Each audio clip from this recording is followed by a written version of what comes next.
طيب الاستعجال في الرزق، هو الرزق اللي ما أتاك بعد بذل السبب معناه ما كتب لك.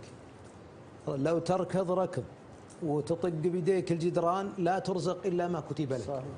ولو أن الرزق يقسم في الدنيا لتقاتل الناس، لكنه في السماء، وفي السماء رزقكم وما توعدون. وأسأل الله جل وعلا أن يرزقنا وإياكم رزقا لا منة لمخلوق فيه. اللهم اكفنا بحلالك عن حرامك وأغننا بفضلك عمن سواك.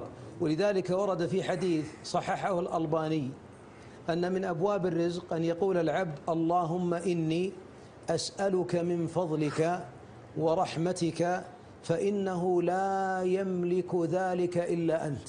وأصل الحديث أن الحبيب صلى الله عليه وسلم أتاه أضياف، جاء ضيفان، فقال لأهل بيته: عندكم شيء؟ قالوا لا.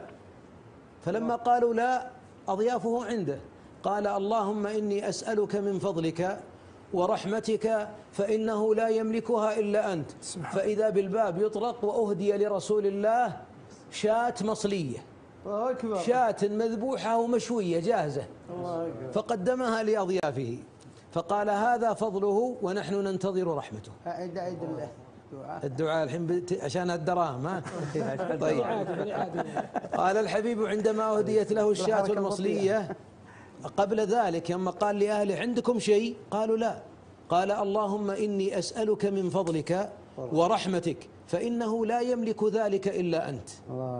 فأهديت الشاة، قال: هذا فضل الله ونحن ننتظر رحمته. وأبشروا بالخير، كريم غني وهاب منان سبحانه وتعالى.